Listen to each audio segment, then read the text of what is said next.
Alors, le projet d'Agenda 21 de Saint-Marc, en fait, est un projet qui a été initié par 4 habitants. L'une de ces personnes, en fait, avait suivi l'Agenda 21 du Finistère, il s'agit d'Anaïque, et donc elle a souhaité transmettre.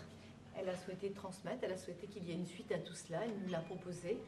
Et donc nous avons... On s'est emparé de ce projet et on l'a réadapté par rapport à ce qu'on souhaitait faire. Et donc c'est quelque chose que l'on a proposé donc aux familles de Saint-Marc qui le souhaitaient, ce parcours environnemental, comment devenir un meilleur éco-citoyen. Et donc c'est un projet qui au départ était un projet individuel, comment je fais moi pour être un meilleur éco-citoyen.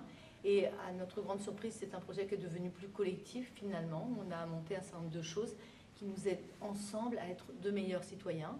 Concrètement, en fait, on a proposé aux familles du quartier de Saint-Marc de suivre un parcours sur une durée limitée, donc un peu moins d'1 an, avec 7 rencontres sur différentes thématiques liées au développement durable.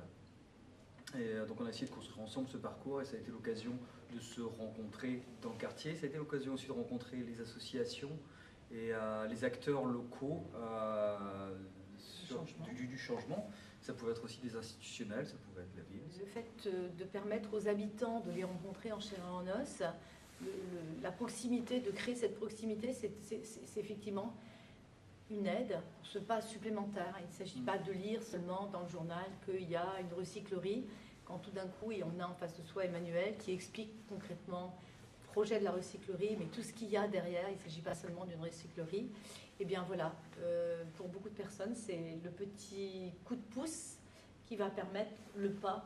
Au fil de ces rencontres, des liens se sont tissés, il y a une mayonnaise qui a pris.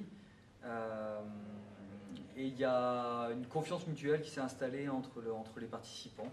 Et les 4 animateurs, on avait d'autres projets. Et du coup, l'Agenda 21, pour nous, on ne pouvait pas l'organiser à nouveau.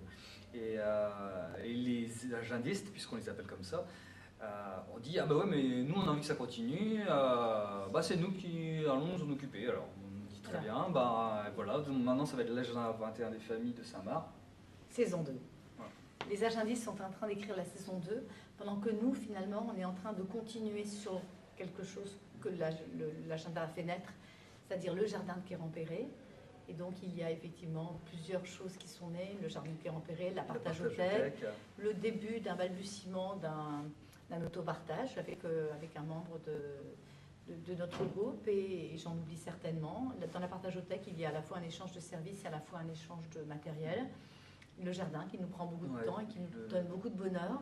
Et puis bon, effectivement, là les nouveaux agendistes qui écrivent la nouvelle saison nous ont aussi sollicité, puisque voilà, et nous voilà repartis dans cette nouvelle aventure de la saison 2. Donc on espère aujourd'hui réussir à s'ouvrir à nouveau. Surtout aussi ces manques, puisque finalement c'est des choses qui, aujourd'hui, le zéro déchet, quelque chose sur les consommations, quelque chose sur la démarche participative, quelque chose sur la santé, c'est des choses qui ont manqué.